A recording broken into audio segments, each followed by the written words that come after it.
one. So welcome. I look across here. I see maybe one new face. Everybody here is a friend, meaning that you've been to many of my different events here, so I know most of you. Peter, I think I've met you before. Have you been to any of my events here at the Buddha Center? And Yinshui, I think I have not met you before. Is that the case? Okay. Is this your first time at the Buddha Center or the first time coming to listen to me blabber on for a while? Okay. Do you have the Buddha Center website that has the calendar and the schedule of all the teachers and the monastics who teach here, all that kind of stuff? Okay, good. Okay, so welcome. Since we do have some new people, I'll give a introduction. Peter, I will get that for you forthwith.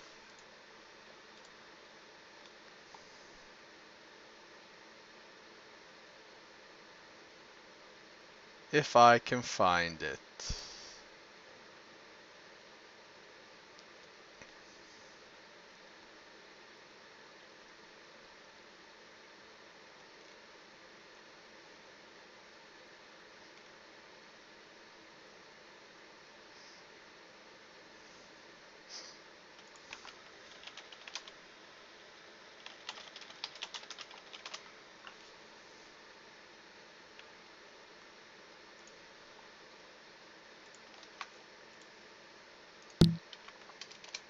Here we go.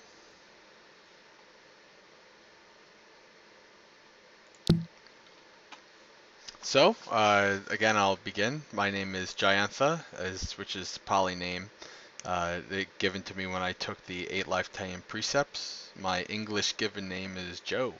I have been here on staff at the Buddha Center for a couple years. I do a couple different things here, including a Basics of Buddhism class on Sunday, Dhamma readings on Sunday night, metta meditation on Thursday, and Tuesdays we have a Dhamma talk / discussion. And for those of you who do know me, you know that I have been uh, moving towards and hoping for the eventual possibility of renouncing and becoming a monk. And this is something that I've actually moved forward on. I've put my application in, and I don't know if I do end up going into the monastery. I don't know how much that I'll be able to be here at the Buddha Center, but as long as I'm here, we'll come together. And if I'm gone, I'm gone. We'll see what happens. But so let's begin. I wanted to uh, talk today, and for Yinshui, and maybe Peter, just a quick um, introduction in terms of what we do here. Normally, when you go to a Dhamma talk that's by a monk, they they have a question, a period, whether half hour, whatever, where they talk, and you're asked to hold your questions to the end, and then there's a question and answer period after. Well, since I'm not a monk yet, hopefully, and since I like discussion, I encourage you, if you have any questions or comments while I'm yapping on, please definitely make those questions or comments. You're not interrupting me. You're not insulting me in any way. The best last week, actually, we had a very lively group and it was very good discussion. So I highly suggest that don't feel like you're getting in the way. Sure, you can ask a question. I wasn't sure if my topic was going to last the whole time anyway, so this works.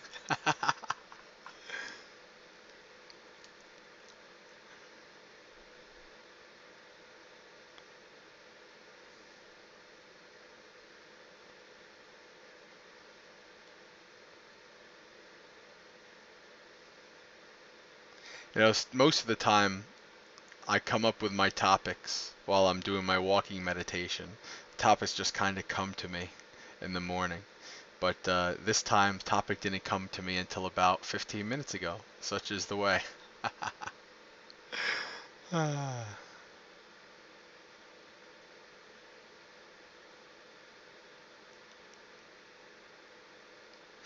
um, I've been there for many retreats. For week-long retreats, I haven't had any issues with eating the Sri Lankan and donated food that are there. I haven't had any issues, so not yet anyway. And the only issue that I will have to see is over the long term. Because I'm post bariatric surgery, I do take a variety of vitamins, and B12, D, all E. So I don't know. Something tells me that I'll probably have more vitamins from the food that they serve at the at the monastery than the food that I attempt to eat at home, which isn't always the healthiest. So, yeah. The only thing that obviously at the monastery, even though there's no prohibition against eating meat per se, the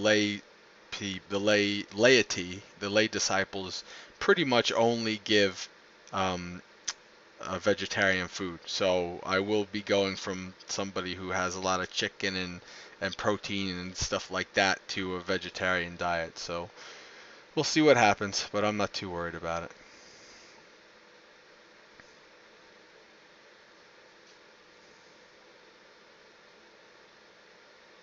Yes, Tasara, and actually, food can be considered medicine if it is it is something that the person needs. So, I don't know how it will work out. It hasn't been an issue, and when I go to the monastery, I volunteer to do a lot of the heavy work, like the lifting, the cutting logs and stuff, because I love doing that stuff. You don't even have to pay me to want to go out and cut wood and do all these fun outdoor things. So I do, in addition to the normal schedule, I do volunteer to do a lot of heavy work, and I haven't had any issues with just eating those two meals, even though it is a lot less than I normally would eat. I normally eat pretty much, if I'm eating healthy, I'm hungry every hour, hour and a half. So I eat, 4 to 5 to 6 meals a day. Small meals, obviously. The just like they say, eating 6 meals, small meals a day. My stomach can't fit in what most people would consider a normal meal. So I often, have these every hour, hour and a half. I have something.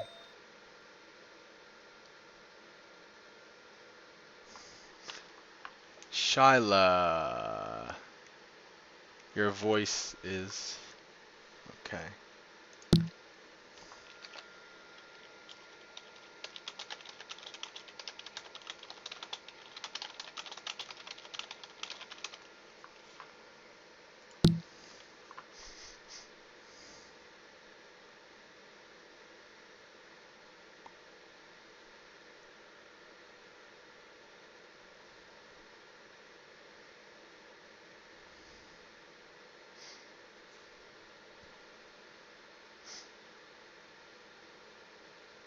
Oh, well, if anything comes up along the way, then we'll deal with it then. It's the meal and the diet is pretty much the last thing in my worrying mind. At this point, the worry that I have is, being accepted.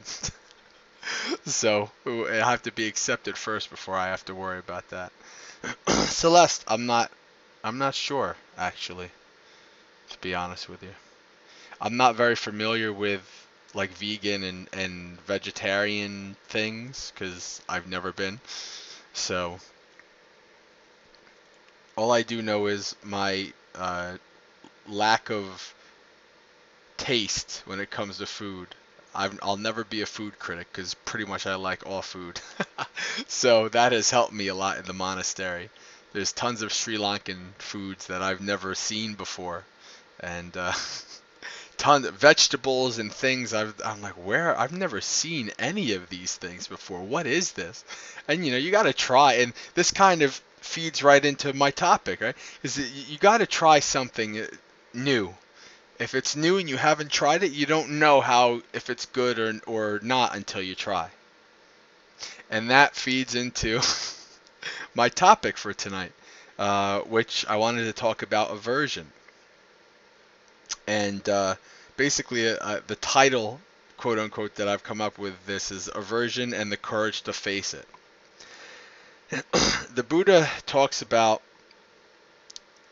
the roots of our problems. And he describes nibbana or nirvana, or being free from this samsara, in the terms of these three roots. The three roots are often translated as greed, hatred, and delusion. Although to me, it doesn't quite fit, because especially with the words, I mean, in West we have greed and hatred. We understand these terms, but the three roots are really deeper than that. The roots of these three roots, the root of greed is attachment, craving, clinging. The root of a hatred is aversion. And then we have ignorance or delusion. That's the same, and that makes sense.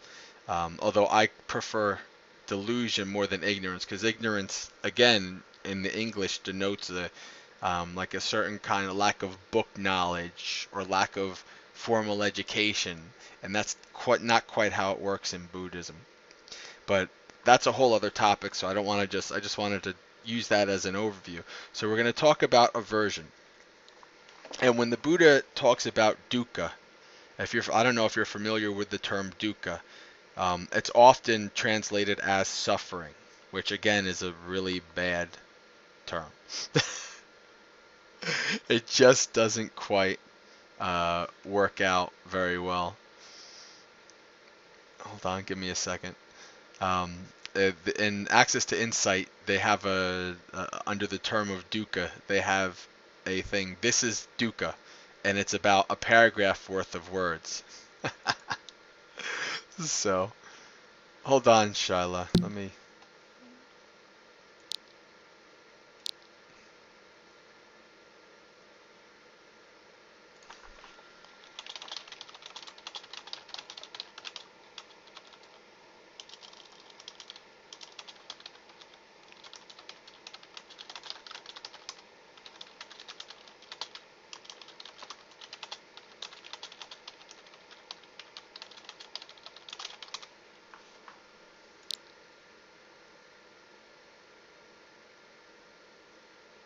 Okay. So let's. But we suffer all the time. Yes, in a way, but people don't understand how deep and how subtle this suffering is. When you talk about being in love, people don't. Well, I mean, unless it's like a marriage joke or whatever, people don't often think of suffering when they think of being in love and being married and all these things. But there is suffering in that. Eventually, you will. Hard to bear. I kind of like that. I like that. That's an interesting. I have heard that before once, but it never really clicked. Hard to bear. I kind of like that. But anyway, one of the things that are hard to bear, in terms of the Buddha's definition of dukkha, is related to aversion, because he talks about union with the displeasing. Aversion is we have an experience. That is, our eyes, ears, nose, tongue, body, mind makes contact with something in the outside world, And we have this experience, and we make this decision, this snap decision of we like it or we don't like it. If we like it, we want more of it. And that's where the attachment and the craving comes in. Like Annie Ann's pretzels in the mall. Once you have an Annie Ann's pretzel, you want more. And then you say silly things like me. Like I say, if I was ever on a desert island, all I need is Annie Ann's pretzels. So you want more, I want more of these things, right? So, but the funny thing is about this is somebody goes to has an Annie Ann's pretzel, and guess what? They have an aversion to it. They can't stand it. They don't want anything to do with it. They hate it. That's aversion. And then so they go to the best pretzels there is, right there. See, we're talking about attachment and craving and aversion here, right?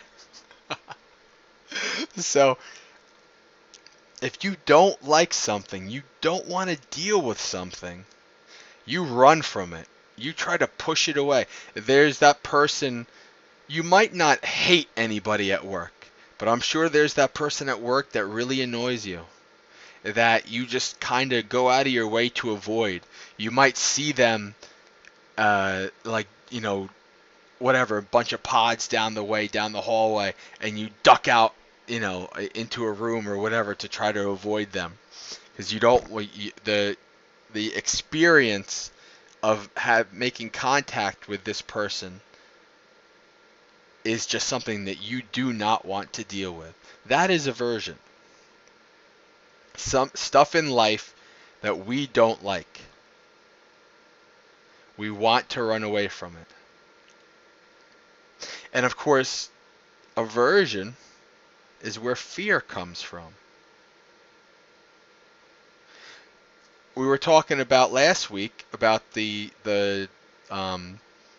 four significant visions and the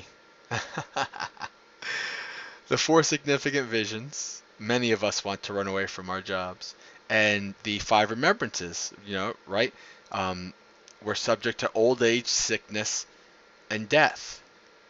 And what do we do with all of those things? We run away from them as much as we can. We don't want to deal with them because it's all related to fear, and it's all related to fear of death. One of the things that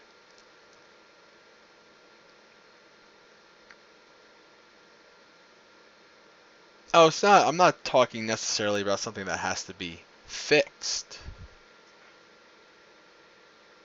It's something that through the practice we learn to let go and naturally have no fear. See, this is the thing about the practice. There's nothing, in my experience, there's nothing that you actively try to change. The only time, in my experience, that insight has come, that change has happened, is when I wasn't trying to control anything. When I was just able to be there and observe what was going on. Kind of like letting your mind, letting your ego free. And when you do that, that is when your mind and your ego and your fears and all of these things actually control themselves. You gain power over these things by not controlling them, which is an interesting paradox in a way. So sometimes, though, especially when it comes to fearful things, sometimes you can get to a point where you say, okay, I'm going to make this resolution that I'm going to face this fearful thing, or this thing that I have an aversion towards, whatever it is. And the wisdom to be able to know when to do that and when not to do that comes from the practice.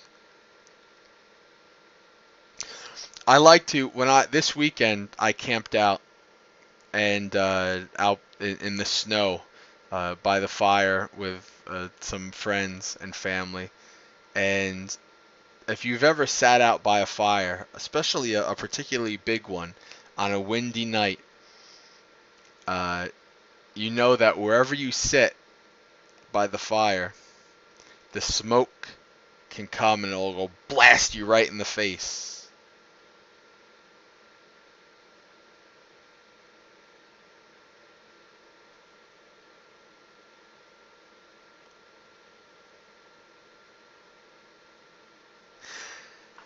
It's a tough thing because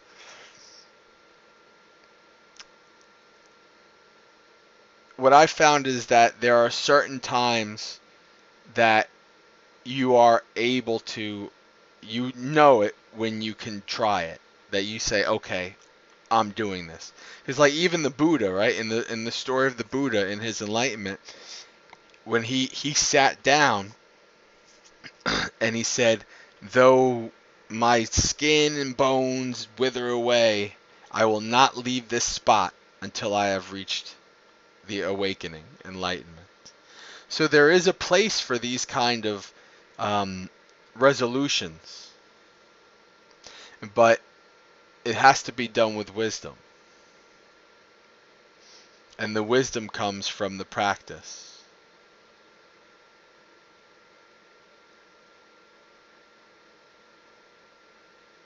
Yes, the smoke drives us nuts, and we have to rub our eyes all the time, right? And what do? You get up. If you sit down in your chair enjoying the fire, and then the wind changes, and the smoke comes right into you, and what do? You get agitated and angry, and you get up and you try to move to where the smoke is not going.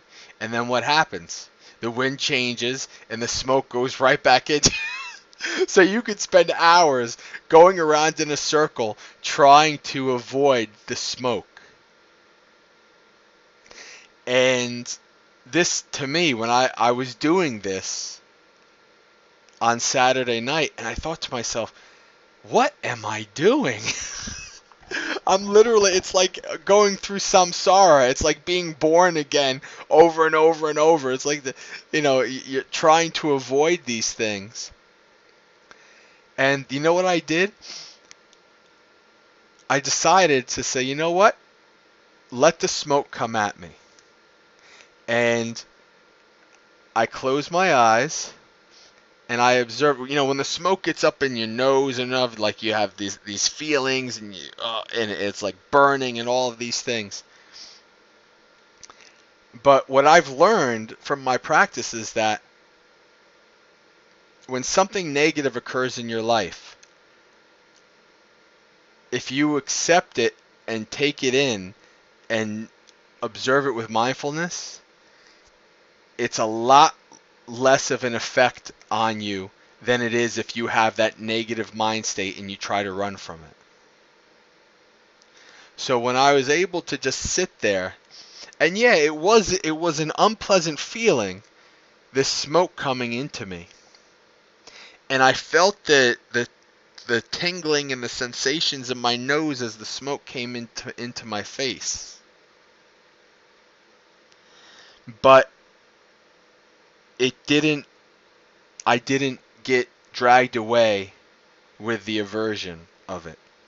It was just sensations. It was just this phenomenon happening. And then you know what happened? The smoke, the wind changed, and the smoke went somewhere else. And so for the rest of that night, when the smoke came, I accepted it, closed my eyes, observed the feelings of the smoke coming into my respiratory system, and how little, yes, this too will pass, and I was exactly thinking about that as well, how little of an effect it actually had when I was just accepting it than when I was trying to run away from it. How much more peace it brought me that night. And then when I was watching everybody else do what I was doing in the past, it brought a little comedy as well, I guess. That's like laughter is a side effect to the practice. Laughing at yourself and observing the silly things that you do to try to run away from things, or to try to grasp and attach to things as well. It's an interesting phenomenon when you're able to be detached from it, to be behind it. Another example, I guess, and this is an interesting one, Paloma, because this is an example of a determination that wasn't exactly probably that wise that I had at one of my retreats going back probably about a year and a half ago. When I started going to Bhavana and I started doing these 7-day meditation retreats where you're meditating an hour, sometimes 2 hours at a time, the negativity that I developed from doing that, there was such negativity that developed in me, and there was a point during this one retreat where I decided that I'm going to force myself to sit and to keep my legs, and I remember literally like pushing down my legs and making this determination that I'm going to do this. And it didn't bring me much but pain. So that's an example, and this example sticks in my mind because I was having a lot of issues. When you meditation brings pain, and I'm not talking about if you have a serious injury, like you've had an injury in the past and you have pain related to that, it's never suggested that you sit with that pain. But if you are just meditating for an hour and your body's just not used to it and you start having back issues and then you have leg issues and this and that, that's where they suggest, up until a certain point, trying to observe the pain, trying to sit with the pain. And I almost felt like at that point I became a little bit of a sadomasochist with my body, where I was like, I'm going to sit with this and I'm going to make this determination that I'm not going to move whatsoever. And so sometimes, and it didn't quite work out that great. There was a lot of the negativity was there. See, it was a determination done not from wisdom, but from agitation, aversion, and negativity. And it didn't do quite well for me. Now, I remember another point during one of my retreats where I made a determination that I was going to sit there. But what I did was, I did it out of, with no negativity. I did it out of, I'm going to sit and be at peace and just be here. And knowing that if there was a point where my body and my mind gave up, that I was just going to say, okay, fine. But I said, you know what? I'm going to attempt this. I'm going to make this determination. And then I sat for the whole hour. It was amazing. It was all nice and peaceful, and I was proud of myself a little bit that I made it and I did it, and I thanked the Buddha, for these things. So what we can do, let's talk about our everyday life, not just the meditation. The things that we have an aversion to. In my personal practice, and what I've learned from different monastics like Ajahn Brahm and different sources, is making the things that we have an aversion to our highest teachers. Ajahn Brahm, if you don't know, he's a English monk who went to Thailand, became a monk. Now he lives in Australia. Um, he in the 60s, when he went to Thailand and became a monk, he was a forest monk under Ajahn Chah, and he recounts in one of his talks that I watched about how he would be meditating, and there would be literally dozens and dozens of mosquitoes all on him while he was meditating, and he had a lot of aversion to that, and he couldn't. He was a monk. He couldn't swap at them. He couldn't kill them, right? So he had so he was stuck in this, and he had this aversion, and he didn't like the. He couldn't kill them, but he couldn't stand them because he was getting bitten, and all of these mosquitoes were all over him. And so he went to Ajahn Chah, who's a very famous teacher in the Theravada Thai lineage. Um, Widely accepted as enlightened, although I don't usually put stock in that, and neither did he. There's a funny quote about when somebody asked him if he was enlightened, but that's for another story. Um, and Ajahn Chah said, from now on, now the term Ajahn in Thai just means teacher, like venerable teacher. So he says, from now on, you will call these mosquitoes Ajahn mosquito. So he said, these mosquitoes will be your teacher. And the first time I heard that, I was like, you know what? Yeah, that makes perfect sense. And Ajahn Brahm talks about how he took that to heart, and he took that as part of his practice, and it helped him to be able to go deeper into his mind, and to accept things. And I started putting that as part of my life, right? That, I'm from New Jersey, and if you know anything about the New York, Philadelphia, New Jersey area, is that there's a lot of people, which means there's a lot of traffic. And when there's a lot of traffic, people don't drive as skillfully as they should. So there's a lot of things on the road that can cause you a lot of aversion, a lot of anger. And so I decided when I was driving, I called it Ajahn New Jersey driving. So, so when I drive, and if I get cut off or whatever, I give metta to the person. If anything negative that's happening, I accept it. I take it as the ability to practice.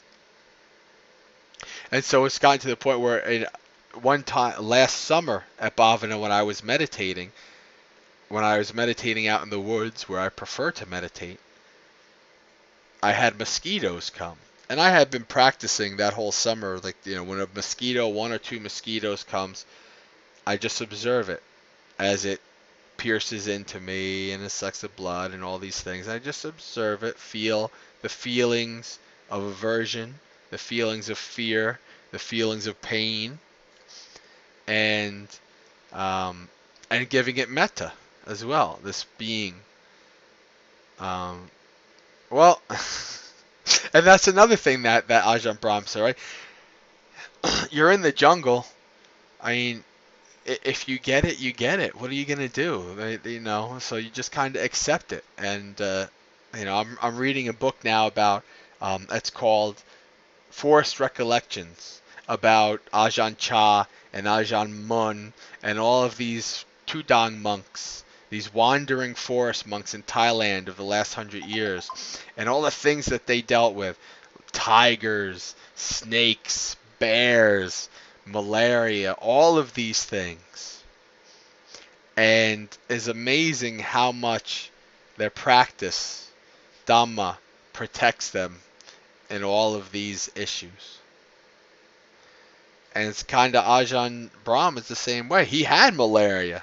As a matter of fact, he recounts the story, and I told this last week, about how he was in the hospital, and his teacher Ajahn Chah comes to him, and he is, malaria and very sick and all these things, and he was excited that his teacher came to him. And then Ajahn Chah walks in the room and says, Brahmavasamo, you'll either live or you'll die. And then he walks out of the room. Right? So, you kind of have to deal with it. So now that, what do mosquitoes have in my area? West Nile virus and all of these things. And, I kind of put my, put my faith in the Dhamma. And if I get it, it's something that I deal with. It's something that I can use as part of my practice. What are you going to do? So in Bhavana, I had been practicing with the mosquitoes at home, which is just one or two mosquitoes.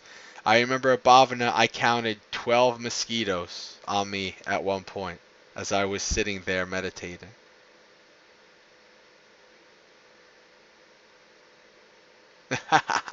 Well, KJ, that's an interesting thing.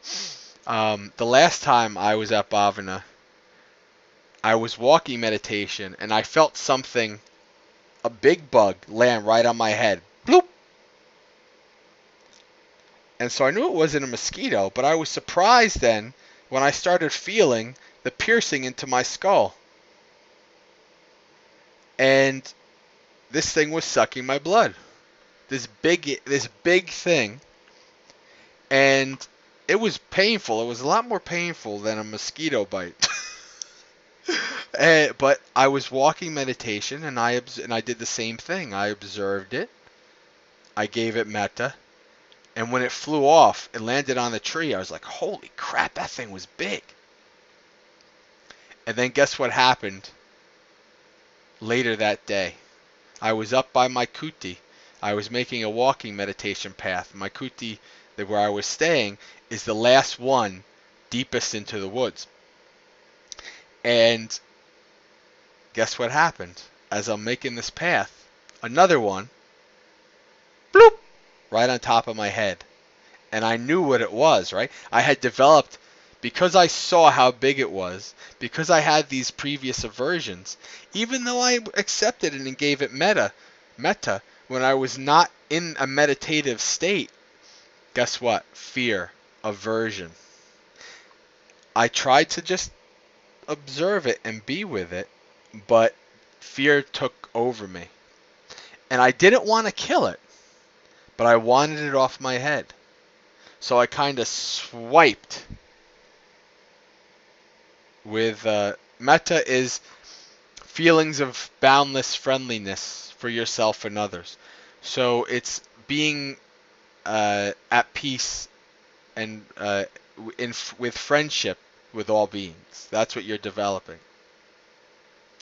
So I swiped at it and it went away. And now guess what, KJ? What do you think is something that I bought for me for the next time that I go there? Exactly. Yes, a hat. And it's so funny. All of this out of aversion, right? All of these things I'm doing, buying a hat out of aversion. What it makes me, and you know what? I feel almost in a way defeated by it. I'm allowing myself to be carried away by these fears and getting a hat so that when I go to Bhavana and I'm out in the woods, I don't have to worry about something landing on my head. Well, in a way, I think I think also that it's good in that it allows there not to be an issue that I would cause fear.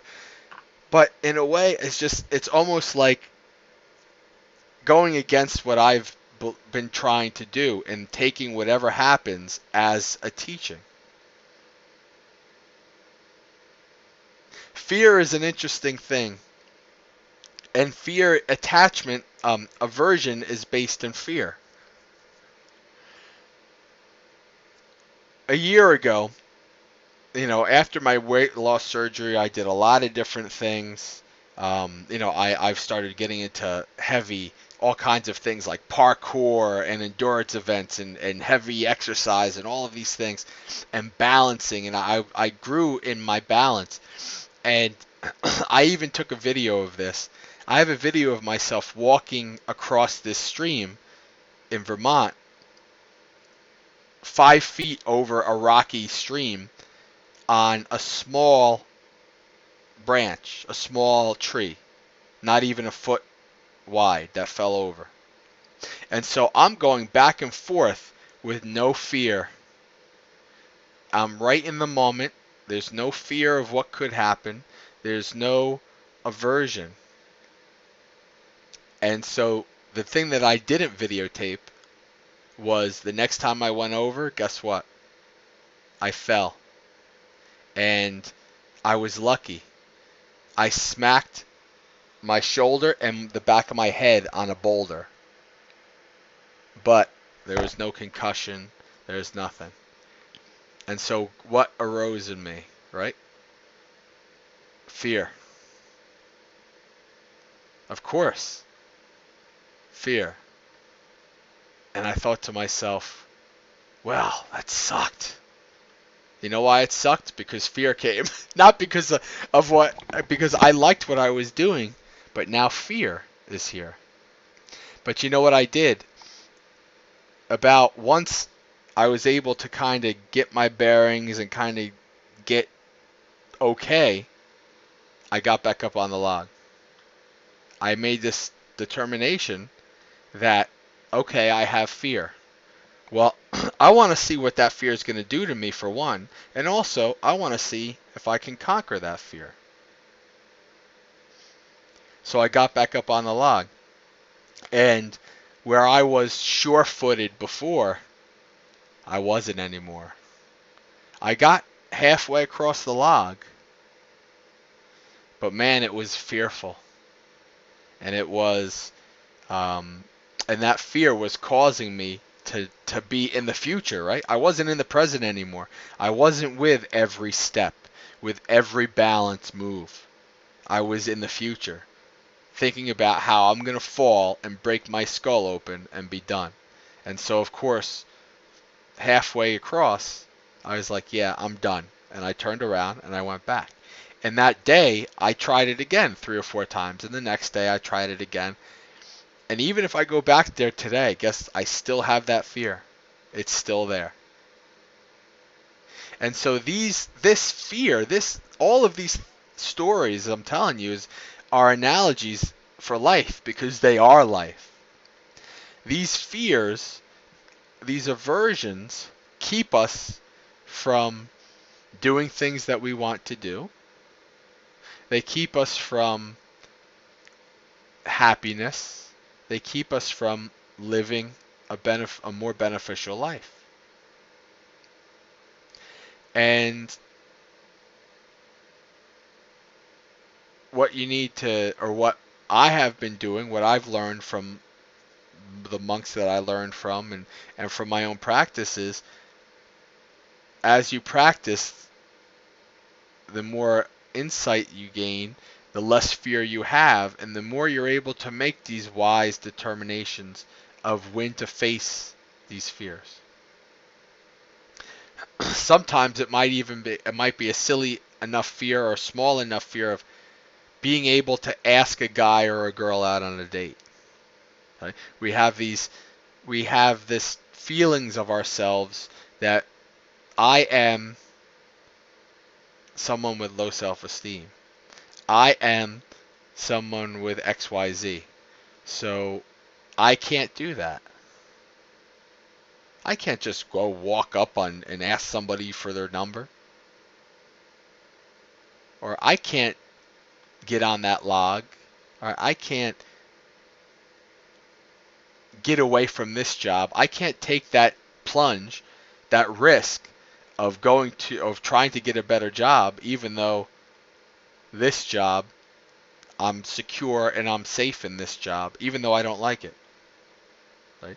How many of us get into that secure and that safe position, and we could have a better life, but we don't want to take that risk of making that leap. And this is, I mean, obviously, just to use myself as an example, I'm leaving a good job that I like, that pays decent, that has pension and great benefits. I'm leaving all of that. That's a pretty big risk. But at least in my mind, the rewards for taking that risk are much greater than the risk itself and what the life that I'm living now. So when you can see that and you have confidence, you're able to take those risks. And one of the things that I found that the practice does is give you confidence in yourself. It's amazing how much practicing, following what the Buddha taught, practicing this sila, morality, trying to live a more beneficial life for yourself and others, practicing the meditation practice that the Buddha taught. It's amazing how much confidence this gives in you. And the more you have the confidence and the wisdom, the better decisions you're able to make in life in general, and also in further developing along the practice. So, what's the worst that can happen? Well, the worst that can happen is that I could die. You can't, that's pretty much in life, right? Hey, what's the worst that can happen? Well, I could die. And then, okay, if you die, what's the worst that can happen? Well, I guess the worst that could happen is that I could, I don't know, go to hell for eternity. I mean, I guess that's the worst. I mean, if there is. Or I could, be reborn. Or there's nothing. Like, I think more people have an issue more that if the concept that there not being anything after death is scary than there is something like a hell. Personally, the way I always viewed it was, if there's nothing after death, I live a good life. I'm happy. It's good enough. And then when the Buddha confirmed that for me in the Kalama Sutta, I was like, wow. It's just another reason why, and me personally, everything that the Buddha has said that I've been able to confirm throughout my own experience, the Buddha's on point 100%. And I can, there's obviously a lot of what the Buddha said that I haven't confirmed with my own experience, so I don't know. But what he said that I've been able to confirm, Buddha's a man. Siddhartha's my boy, my homie. I trust. And it's funny how much now that I've seen so much that he's taught that I've been able to confirm. I do kind of have faith that a lot of the stuff that he's saying that I haven't confirmed yet are probably pretty true. So, but when you don't confirm it for yourself yet, so rebirth. I don't know. What's the worst that can happen? You get reborn into a woeful state, a hell or whatever, or nothing happens. The most important thing is practice here and now. And the Kalama Suttas, there's that part. Everybody likes the Kalama Sutta because they have that part of, don't trust reports, blah, blah, blah, blah. Everybody loves that part. But that's really, to me, that's not the most important part of that sutta. The most important part of that sutta is towards the bottom, where he says, suppose there is no rebirth, there is no karma. Well, this practice gives you peace and happiness and living in joy here and now. So that, to me, that's the most important part of that sutta. And it's the most overlooked part. Because that's the Buddha saying, yeah, well, so what if there is no rebirth? And obviously rebirth is something that's uh, heavily involved in Buddhism and in the Buddhist teachings. So he says, okay, well, what if there isn't any? Well, you live a good life here and now. That's fine. So I guess that's kind of a little bit of an aside, I guess. But so I think what I wanted to put forth in terms of this talk was we start small. Nobody's going to, you're not going to say, okay, you know what, I'm going to get over my fear of heights by doing a bungee jump or a skydive, right? Although that's a good idea. So sometimes you just take it and you just go with it. But there are a lot of things in our lives, small things, that we can start to take to reverse that aversion. That person that we have an aversion to. What can we do? We can give them metta. We can realize that they're just a person like us who are just trying to be happy. Those mosquitoes that are biting me, that big whatever creature that was biting me, they're just beings that are trying to be happy. Now, of course, that person that has an aversion, you have an aversion to, maybe what they're trying to do to try to kind of find happiness is not exactly the best thing. Maybe they've annoyed you. Maybe they've hurt you in some way. But who hasn't?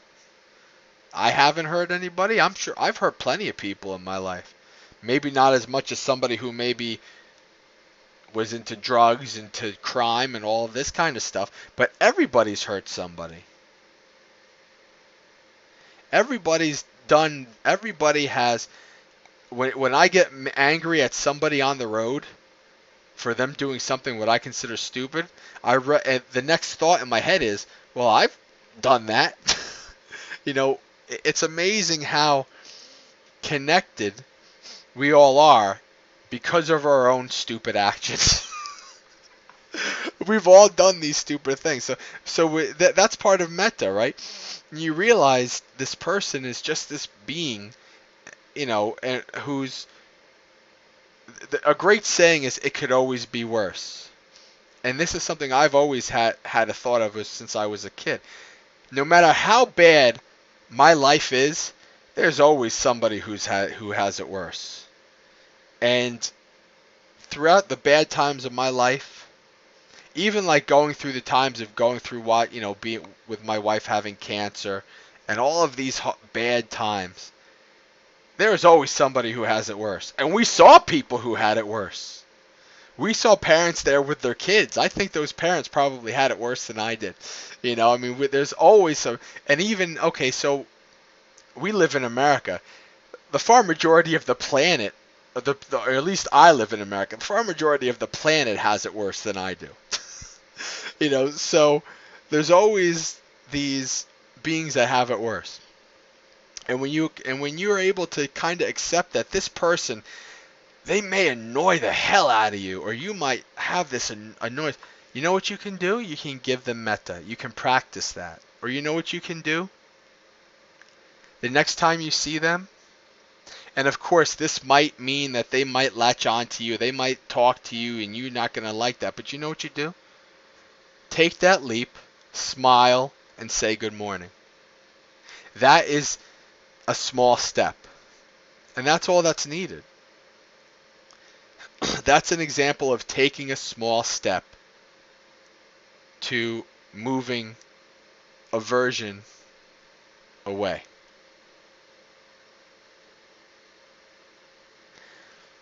And there's a million of these kind of examples that you can take in your life to try to move towards that fearlessness. The Buddha, fearlessness is a major theme in Buddhism, in the old suttas, in the Pali suttas. Fearlessness is a major theme on a lot of different aspects. As a matter of fact, there's a whole sutta Majjhima Nikaya, number 2, I believe, is called fearlessness. And the Buddha talks about how, yeah, before I was awakened, um, when I was in the woods, I was very fearful. I had these fears. These are the reasons I had these fears. Now I do not have these fears anymore because of X, Y, and Z.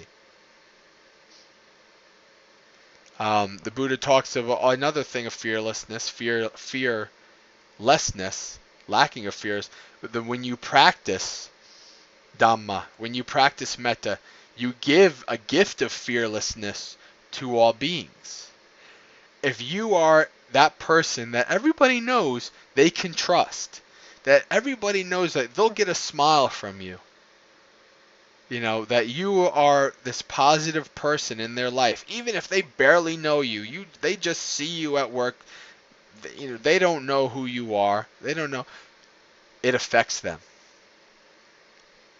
You are giving them, this person, this gift of fearlessness. And you give also animals and children. It's amazing how animals and children, all these things. I've been into, in my job as a child protective services, I've been around and in some dangerous spots with gang members, with wild dogs, all of these kind of things. And I've never had any issues. And I attribute that to metta. I attribute that to practice. I attribute that to having a non-judgmental view of people. Yes, you're dealing with somebody, you're sitting in the house of somebody who's probably killed people. Yes, this person could probably kill you, but you're with this person, you're treating them as a human being, and it's amazing how they treat you back when you treat them as a human being. And if you listen to Ajahn Brahm's talks, he goes into prisons and he talks about what you show somebody, how you treat somebody is what they will show you back. So if you are able to be in peace with people and animals and beings, they will bring that back to you. So think about in your life what you have an aversion to, and think about a little thing you can do to try to take that aversion, take that person, place, thing, whatever, that thought, whatever it is, as your teacher. Kind of to accept it, to take it in, to view it as your teacher, see what you can learn from it, and to make that determination in whatever little way you can to reverse that aversion and to gain a little bit of equanimity in that situation where you're moving away from aversion to an evenness. You don't want to go the opposite way and start attaching to it and having cravings for it, but an evenness. It's amazing how life changes around you when you're that way. And of course, the more you practice, the more insights you gain, the more you realize that, yeah, this is what to do. And when you have that wisdom, you make when you make a decision, a determination with wisdom, it works out a lot better than if you're making a determination out of negativity and you're pushing your legs down and you're gritting your teeth and you're trying to sit there and then you hurt yourself. That's not something done out of wisdom. So, okay, friends. Unless there's any final comments or questions, we're past time. And I know that we are all busy and moving forward. So, okay. Well, until next time, Sukhi Hantu, which is metta. Sukhihantu, may you be happy. That's what that means in the Pali. And may your practice flourish. I will be back on Thursday for metta at what 5:30 SLT.